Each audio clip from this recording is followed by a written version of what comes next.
We know that in autism, talents often fall into recognized areas. So maths, music, sometimes being able to play by ear or play a piece of music you've only ever heard once. I certainly know one chap who is a wonderful artist, definitely in the savant realm, also has absolute pitch for environmental sounds.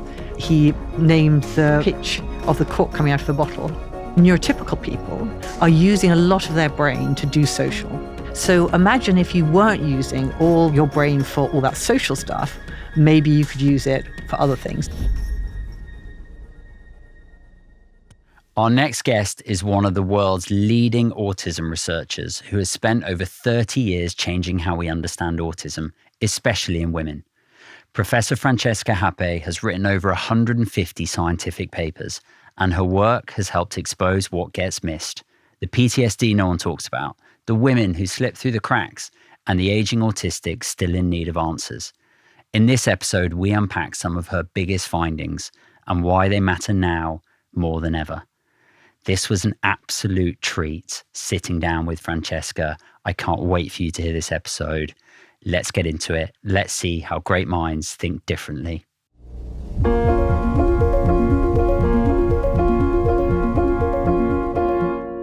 When we think back to 2013, when people could be diagnosed autistic and ADHD. For the first time. For the first time, which is wild. How long do we sort of need these labels where we are siloing everything, when the more time goes on, the more we see these neurodivergent profiles that touch various different neurotypes in various different ways? Yeah, it's a really good question. And I think a lot of people in research would really like to move towards a transdiagnostic approach, where instead of thinking about necessarily autism, ADHD, etc., you thought about things like alexithymia, the difficulty in understanding your own emotions. How does that apply for somebody? Or intolerance to uncertainty, difficulty with coping with uncertainty and change. How is that relevant for somebody? But I have to say that I had an experience some years ago, pre-pandemic, so it's always longer ago than you think, where I was in a group that were talking about how we could improve recognition of autism and other developmental difficulties and delays in low and middle income countries. Okay. So there were representatives from lots of different countries. And one of the things that some of us researchers were saying was this could be a great opportunity to forget about the labels and just have, like you have a growth chart that everyone uses, you could have a developmental milestone chart, and it could have your sort of expected social profile and your expected communication profile and so on. And then you could say, where is my child sitting in this multidimensional space? Sure. And I have to say that the family support groups from most of those low and middle income countries said, no, don't take away the label. This is the only thing we've been able to gather under as a banner to try and lobby for services, to try and get recognition, to try and break down stigma. You know, it's our battle cry. Yes. You take away autism, you start saying, oh, this is a child who is, you know, fifth centile for this and whatever. It won't work. It won't work for them. So it'll be interesting to see where this society is, people want to move towards saying, I'm neurodivergent with high sensory needs, low intellectual support needs, et cetera, Yes. I don't know. I mean, what do you think? Do you think we'll ever get away from wanting that identity? I don't. Short answer, I don't know. What I guess I see and hear, and that just doesn't make any sense to me, is that somebody's on an autism wait list and on an ADHD wait list. Okay. You know, I went for an autism assessment and that was it. And then I went for an ADHD assessment 6 months later. So like infrastructure wise. Yeah, that's much easier to solve, So we need multidisciplinary teams who are expert across different neurodevelopmental conditions, and even broader, because the other thing that is siloed, I think, is the pathway that children and families go down, where the concern is that this is an attachment difficulty, or the child's had a very difficult adverse life experiences. So that's why they're struggling. Yes. And the pathway that says you're neurodivergent, you were born like this, and that's why fitting in with our neurotypical world is difficult. But actually, they shouldn't be separate pathways, because being autistic doesn't protect you from having adverse life experiences. Sure. And we know actually that the combination is very common. So we're trying to bring trauma-informed approaches in schools that I'm involved with alongside autism and neurodiversity awareness approaches in school and bring them together. Yeah. But you're right, that siloing is a bad thing. And it came about, again, historically, because autism was under-recognized. We lobbied to get better recognition, specialist services, people who were really good at recognizing autism, even when it was complicated. Yeah. And then you get specialists. Yes. And they only see autism. Yes. But there are lots of good examples where multidisciplinary teams see all kinds of neurodivergence, and they can say, okay, this one looks to me like ADHD with social anxiety. I'm not sure that autism is the best explanation in this case, but in this case, let's look at how your OCD traits are playing in with X and Y. Let's get the full picture. We talked a little bit before, we were sort of slightly rolling our eyes at, the kind of colloquial where everyone's a bit ADHD. And I sit here sort of listening to us going, but maybe everyone is a bit ADHD. Maybe everyone is a bit dyslexic, and maybe everyone is a bit OCD. But it's where it tips into being a challenge or an absolute asset, and where it's sort of, pervasive or dominating. Yeah. And I think that question of, are we all a bit, or is it all on a smooth continuum? I think if we just take the case of autism, I think it depends the level of description you're talking about. So if you talk about behaviors, you can fill in one of those checklists that asks about, do you like making small talk? Would you rather everything stayed the same, etc.? You can fill in those and you will get a normal distribution. Everybody is somewhere on that. There isn't like a lump of people who have all that stuff and everybody else has none. Yes. So that's behavioral. You can be a bit autistic behaviorally. Then there's the genetic level. The genetic level, we know that the genes responsible or underlying autism for most autistic people, it's a pattern like the genes underlying height. Hundreds and hundreds of common genetic variants that we all share. Somebody has more, somebody has less, somebody has a different combination, and it tips them over into more autistic traits, gets them diagnosed. So again, we can all be a bit autistic genetically. And then I think it's the cognitive, it's the psychological, it's the thinking style. Okay. There it becomes interesting. Is it qualitatively different or quantitatively different? What do you mean by that? So quantitatively different is it's just a matter of degree. Okay. And qualitatively different, there's something about how autistic people think that is different by quality from how non-autistic people think. Yes. So there's two sort of different possibilities. Yeah. And again, when I was talking about the animal models, I said eye for detail, executive function, and then social processing. And if we just think about those things, and of course you have lots of other theories, eye for detail, probably on a continuum. Some people better at gist, some people better at details. Executive function, probably on a continuum. People are different in working memory planning, etc. Social processing, interesting.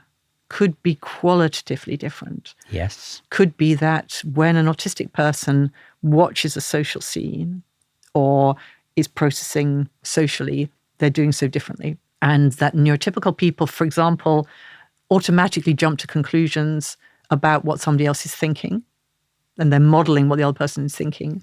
The autistic person, not so much. And that leaves autistic people free to be far more original in their train of thought. Because if you think about, neurotypical kids, or any of us actually, if you're walking along the street and everyone's staring up at something, you can't help but look there too. Neurotypicals can't help but look there too. And when kids go to school and they become teenagers, they want to do and think what others do and think. Yeah. And there are certain kinds of blinkers that go on where we see and think the way that other people see and think. Yes. And I think that a lot of autistic people, that's not true. they're not automatically absorbing other people's thoughts in that way. And that leaves them free to have much more original ideas, which can be brilliant. Some of them won't be brilliant. They'll just be really unusual. Sure, but they're not being trammeled by other people's thoughts in the same way. Let's talk about autism and talent. Yeah. You've written a book on it and you've clearly studied it. It's an area that I'm personally really interested in. What do we know about, autism and talent? Yeah. So I always feel like I have to begin by being aware that for a lot of parents and autistic people, the Rain Man thing can be really irritating. Yep.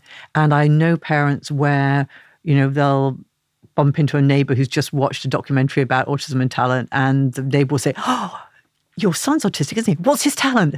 What's his amazing talent?" Yes. And the mum wants to reply, "Well, his talent is having a meltdown in the supermarket because the lights are too bright and they flicker." So it can be really irritating, but it is the case that autistic people have a much higher incidence.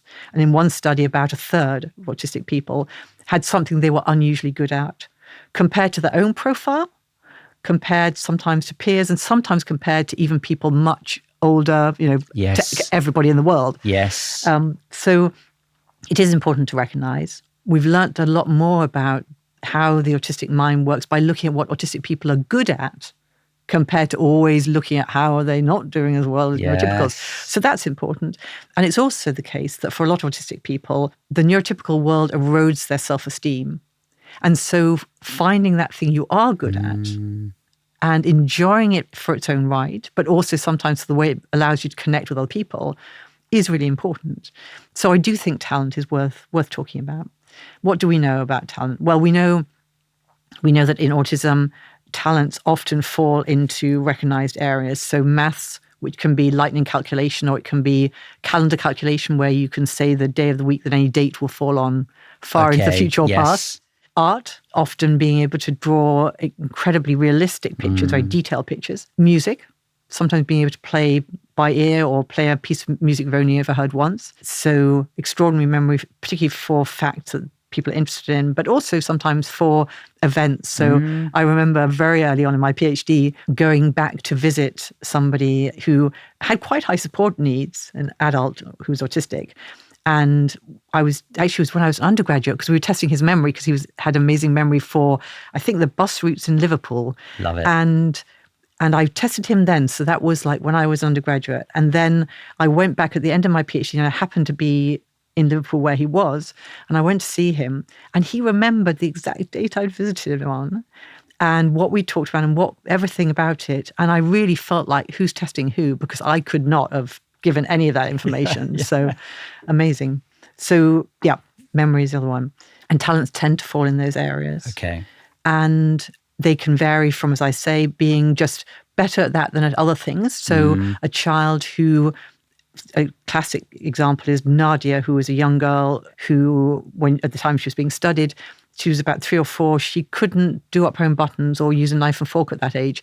But if you gave her a biro, and it had to be a biro, it couldn't be any other kind of drawing item, she could draw absolutely beautiful. I mean, they look like, I don't know, Picasso's or something, pictures of horses and men on horseback and all kinds of things, just extraordinary, that you would not have guessed she was pre-verbal then and, had lots of high support needs. So relative to your own skills, and then sometimes relative to everybody in the world. So if you've seen Stephen Wiltshire's drawings. Incredible. And he will draw, for example, as you'll have seen, the cityscape of Tokyo after a 20-minute helicopter ride from memory. Yeah. Extraordinary. Yeah. And we do think there, eye for detail is a really important part of the starting engine for talent. So you'll see if you watch him draw that he's filling in detail to detail. He doesn't need to sketch the whole and then fill in. He's got it all. Yeah.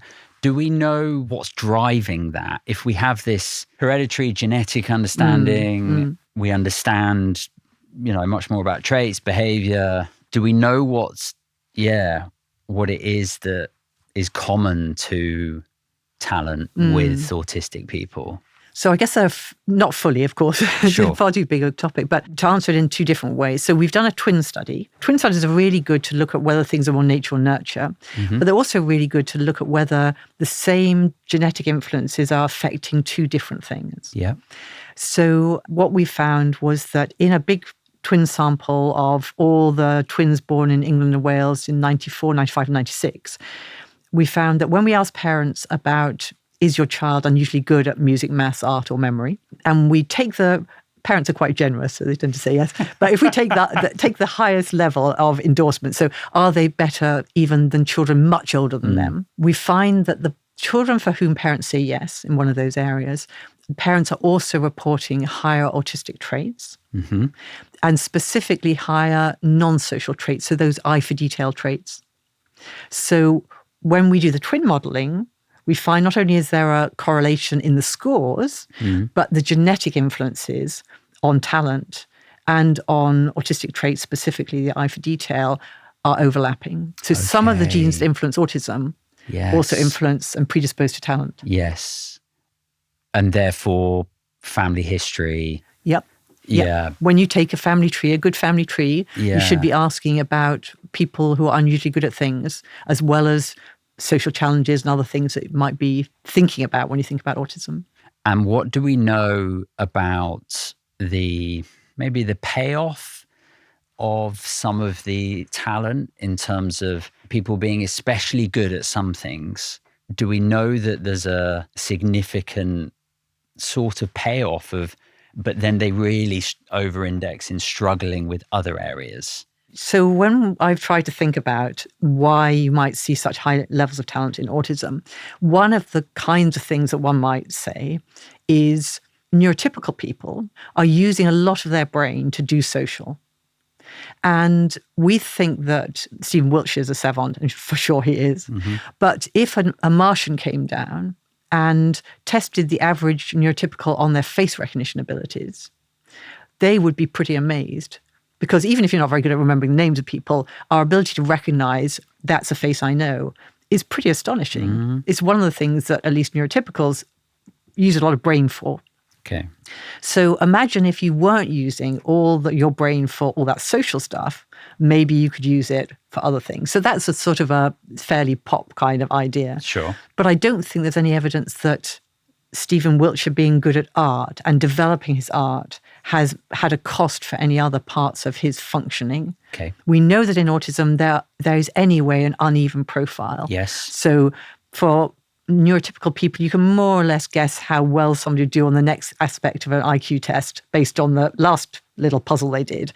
Autistic people, not so much, could be really, really super good at this jigsaw puzzle and really struggle on this verbal reasoning or something. Yes. So you get that kind of profile, but it's not clear that one is at the expense of the other. Yes. Having said that, there's of course that famous study of taxi drivers and the development of the hippocampus. And the interesting thing that's often not said about that is that while one part of the hippocampus got bigger, correlated with the knowledge of the streets of London, another part of the hippocampus actually got smaller. Really? So it's not clear that there was a functional cost to that. Okay. But in a sense, we have finite brains. Yes. Do we have finite brains? In theory, when people do neuroimaging studies, you get increase of blood flow in some areas and decrease in other areas. But to get back to the profile in autism and talent, so I think that the eye for detail is part of it.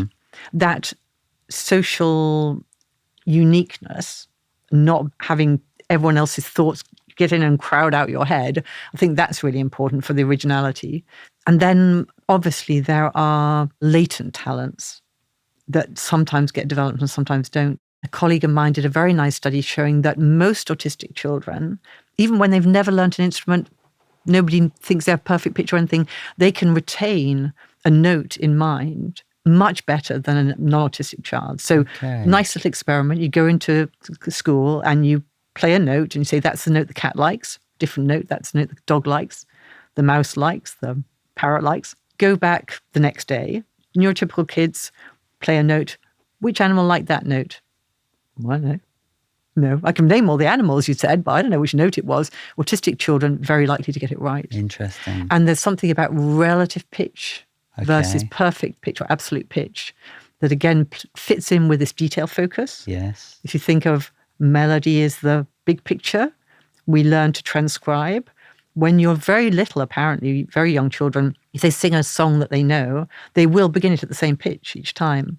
But as they get older, they extract the melody and they can start singing it at any pitch, Okay, yes. So you can choose the pitch. Yeah. It's not locked into the details. Yes. But for autistic people, it seems to remain locked into the details in a way that perfect pitch is brilliant for learning an instrument. Yeah. So start at engine for talent. Yeah. Are all savants autistic? Not by definition, no.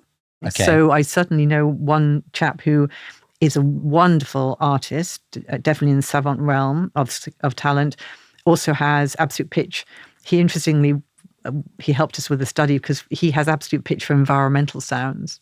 You think about absolute pitch being for tones or pure tone frequencies. Yeah. But he was first noticed because his parents are French. He named the pitch of the cork coming out of a bottle. Whoa. I like the sound of him. Yeah, but one of our speculations was whether he was slow to speak, as many autistic children are, because of his perfect pitch. He didn't speak until he was about 5. But when he spoke, one of the things he said was, "Why do you, Mum, say hello in a, I don't know, a C flat or something, and you, Dad, say hello in a, B minor." I don't know what the actual pitches were. Yeah. And you think if what you were listening to was the pitch, it would take quite a long time before you realize those two words are the same word. Yeah. And that the pitch isn't significant to anybody else. Yes, that no one else is thinking about coding the that. pitch. Yeah. Love that. What, Francesca, is the double empathy problem? So this is a theory by originally Damien Milton, who's an autism researcher. Mm-hmm. And he suggested that rather than the traditional notion that autistic people find it difficult to know what other people are thinking, autistic people and neurotypical people find it difficult to read each other's minds, with the implication being that autistic people are good at reading other autistic people's minds, and neurotypical people are good at reading other neurotypical people's minds. So that's the double empathy problem. Now, I don't really use empathy in that way. Empathy to me is about emotional resonance. Sure. And what I've just described is really mind reading or More theory of cognitive. mind, exactly, more cognitive. But it's been taken now more widely to be a suggestion that when traditionally we've talked about social difficulties in autism, actually it's just a difficulty in crossing that cultural divide, as it were, from autistic to non-autistic. Yes. And that is both parties' responsibility. Yes. So I agree with that part, certainly, that it's both parties' responsibility. I'm not sure that I'm completely convinced by the evidence yet that two autistic people will read each other better than an autistic and neurotypical person if they don't know that they are both autistic. So most of the studies, your group membership is explained, yes, or is clear because you get to talk about something relevant.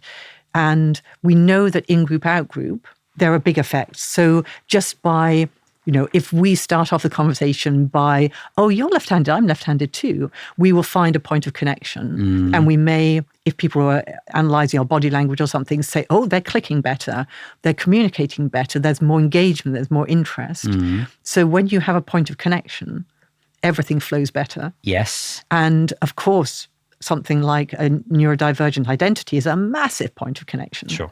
So I think I'd like to see a little bit more research, a bit more blinded, just to get to the bottom. Because we, for example, a researcher recorded autistic and non-autistic people posing an emotional expression. So please look angry. Okay. That's artificial, we know that.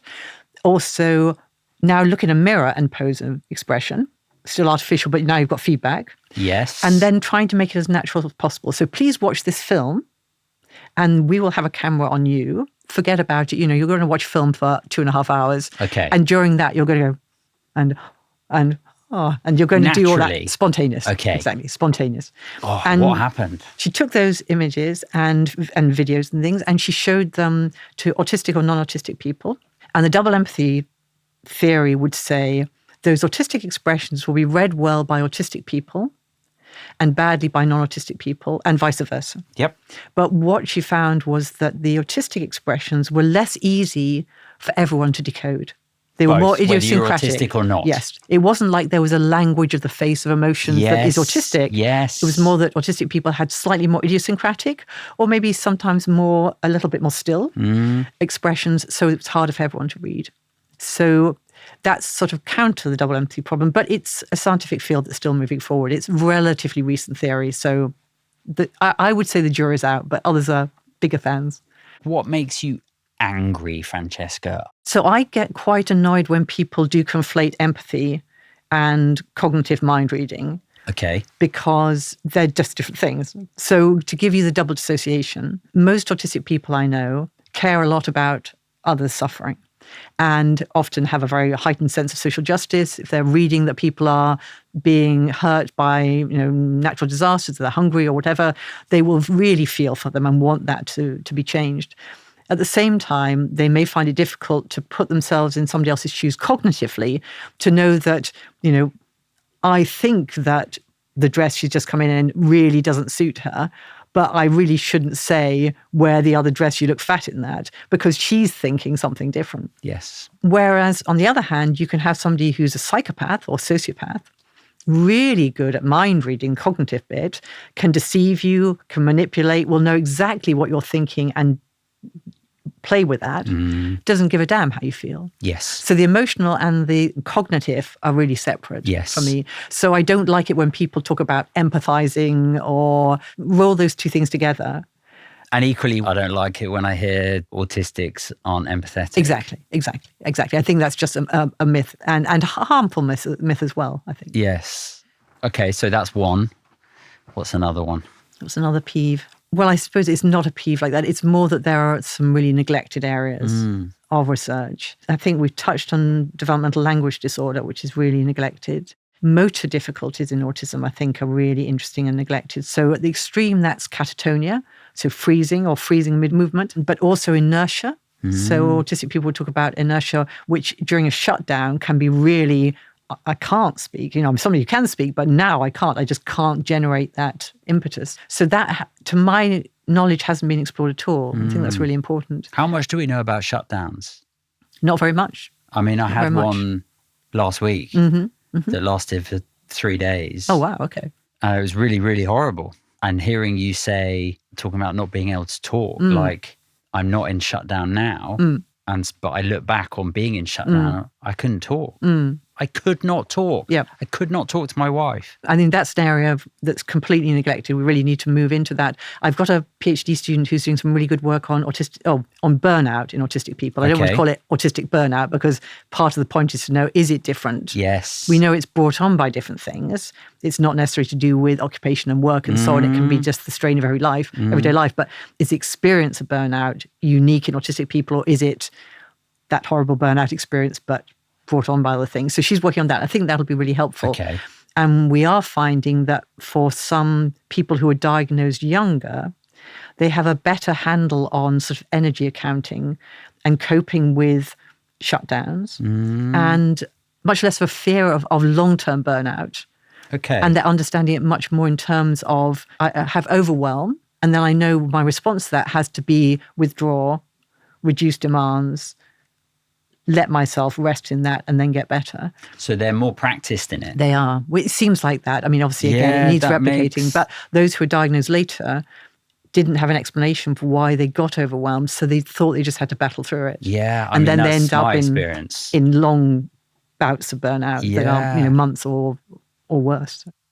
That's really interesting in terms of understanding what works for and knowing that and practicing that for longer. Yeah. And it being more normal to do that rather than later in life unmasking, getting an assessment, and then kind of going, well, wow, I don't know how to do this. Even having a vocabulary around it when you're young. Yeah.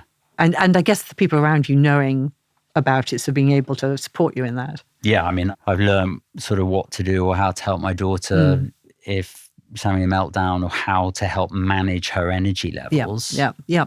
So that she's not burnt out. Yes. I guess it's then, that a child understanding that and experiencing that and then adopting that into their own regulation choices exactly. of regulating. Okay, that's pretty interesting. And I've got to ask you your thoughts on vaccines. I've got to ask you your thoughts on vaccines and autism, Francesca. Okay. So when I had my first child and she was, maybe a month old, my mother very kindly was coming along with me to support me because I had said yes to writing the MRC, Medical Research Council report at the time. So this is 2001. Okay. Wakefield has done his terrible harm. The world is terrified about whether vaccines are causing autism. And I say terrified because that was also the narrative. Mm-hmm. This would be a disaster. Mm-hmm. And so the MRC got together, the great and good, and I was sort of the scribe who was putting it all together into a report. And it was clear even then that there was not only no evidence in support of the idea that vaccines caused autism, there was positive evidence against. Things like the change in Japan there had been from a triple vaccine and taking that away and no reduction in autism, the cases of autism continue to rise as they had secularly because of changes in diagnosis, et cetera, et cetera. Yep. So to my mind, there is not a scrap of evidence that vaccines cause autism, and there's plenty of evidence that measles kills children. So it's a simple decision. Can you just explain to listeners about that study? I won't, give it the pleasure of airtime in too much detail, but the suggestion was that, so Andrew Wakefield suggested from a small number of patients that he was seeing where he had done some biopsies that were unethical. There was a body's response to measles that was unusual in children who were autistic, a very small number. And he extrapolated from that the measles vaccine, and particularly the MMR, the triple vaccine, might be causing autism. He then went on again to have some fraudulent studies that suggested that might be the case. And at the time when that was happening, I was a young researcher in autism. I was going around to a lot of autism parent groups and giving talks. And parents, before that study, had often come up to me and said quietly after the talk, I know this sounds silly, but when my son was about 18 months, we moved house. And after that, he was never quite himself. And now he's autistic. Could it have been that the trauma of moving house made him autistic? And I could always say confidently, no. Put your mind at rest. It wasn't that. Somebody else would come up to me and say, I know it sounds silly, but round about 18 months, I was very unwell with my next pregnancy. And I had to give my son to be looked after by my mother, and she lived miles away, and he didn't see me for 6 weeks. And after that, things were never quite right. He was autistic. Could it have been that I broke an attachment bond with him? And I could say, no, put your mind at rest. And then suddenly after Wakefield, people would come up to me and say, at 18 months, my son had the MMR vaccine. And after that, he had a fever. And after that, he was never quite right. Could it have caused autism? And for some horrible time, I couldn't say, put your mind at rest, because we didn't have any evidence. We just had his fraudulent evidence.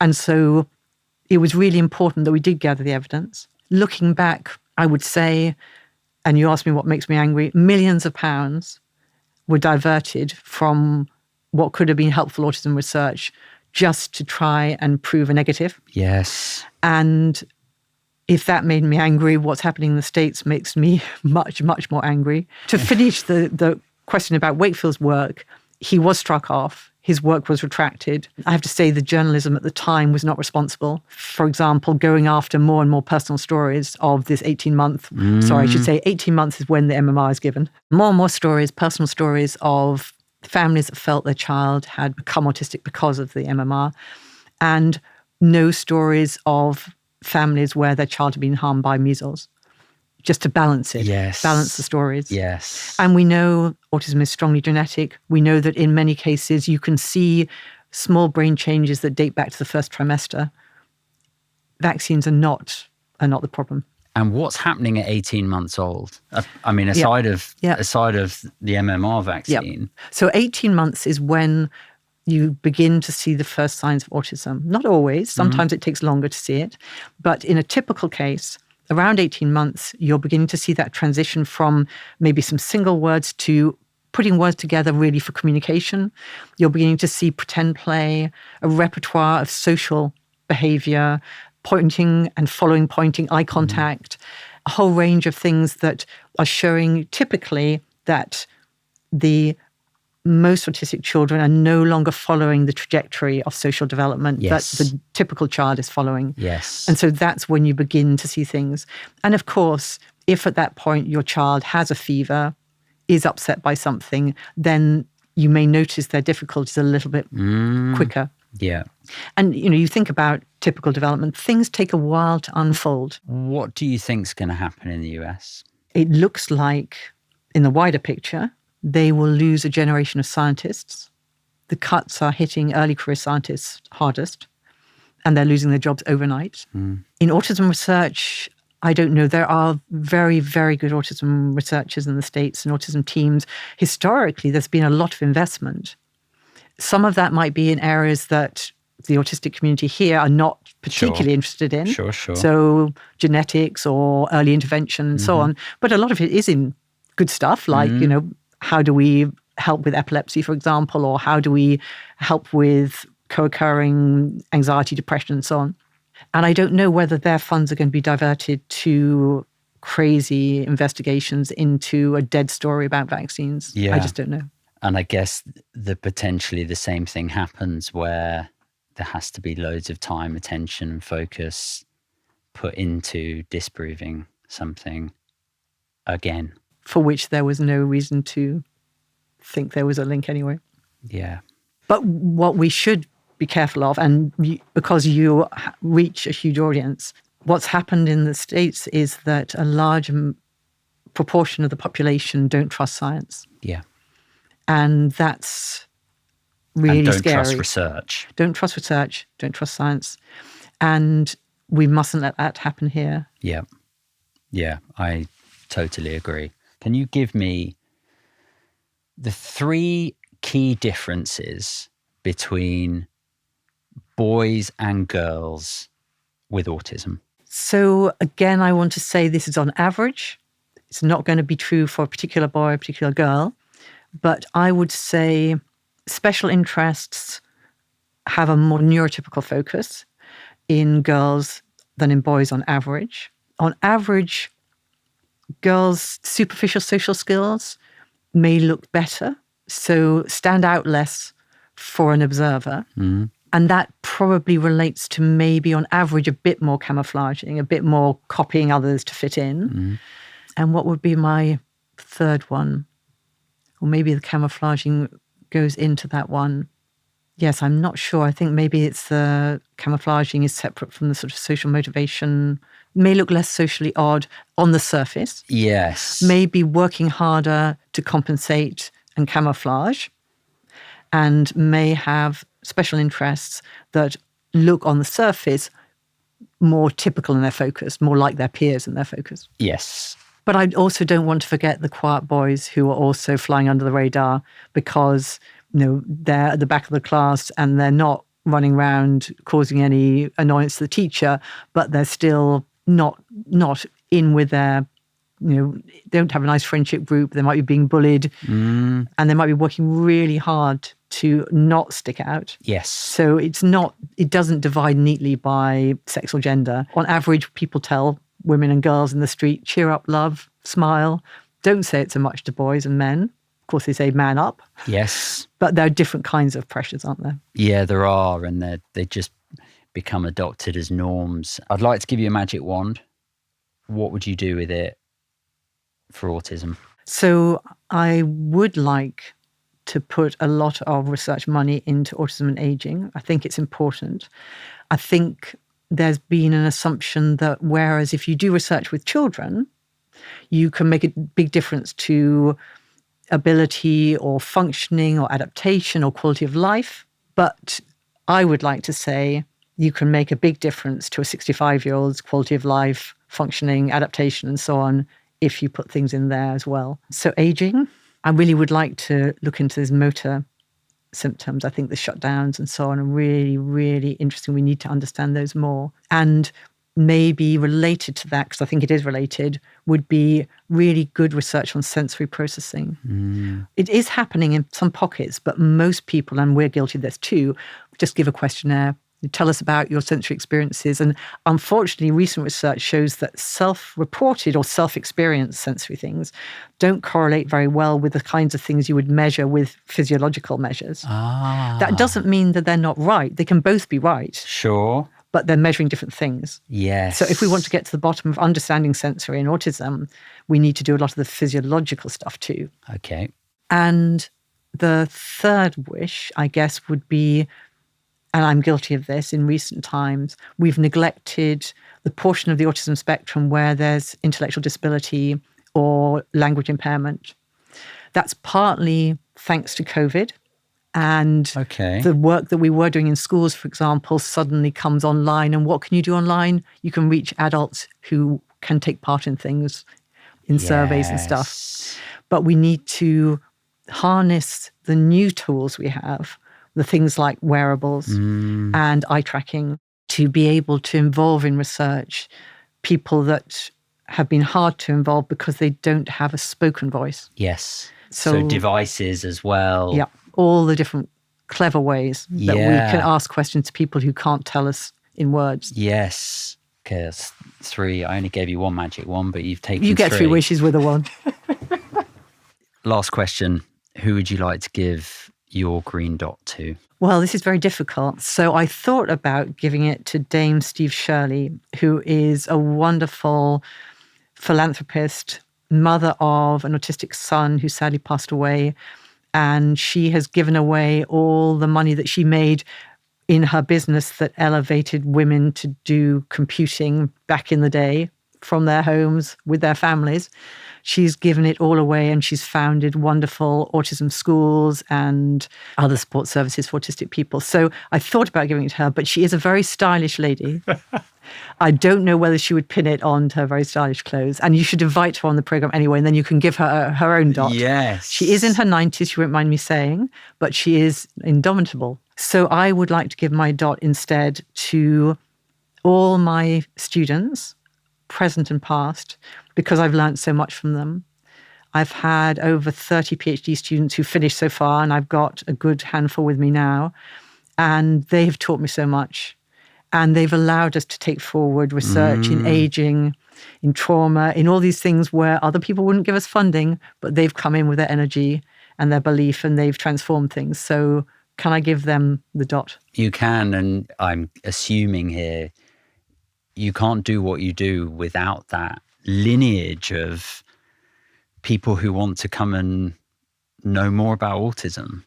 It's a real privilege to work with somebody for 3 or 4 years and go on that journey together. And I was so lucky myself to be a fifth PhD student, and that was such a transformative experience for me. And I don't say it to them, my PhD students, because I don't want to pressurize them, but they are like my children. Yeah. They are like family to me. And like your children, whether they go off and, you barely see them, or whether they stay in touch, you still always are thinking of them, and you cheer them on in their successes in whatever area they go into. Yeah. Well, thank you, Francesca. I've been so excited about you coming on, and I've already told you that. And I said at the beginning that this is a treat, and it still feels like a treat. I've really loved hearing you. I am coming away with loads of things to think about.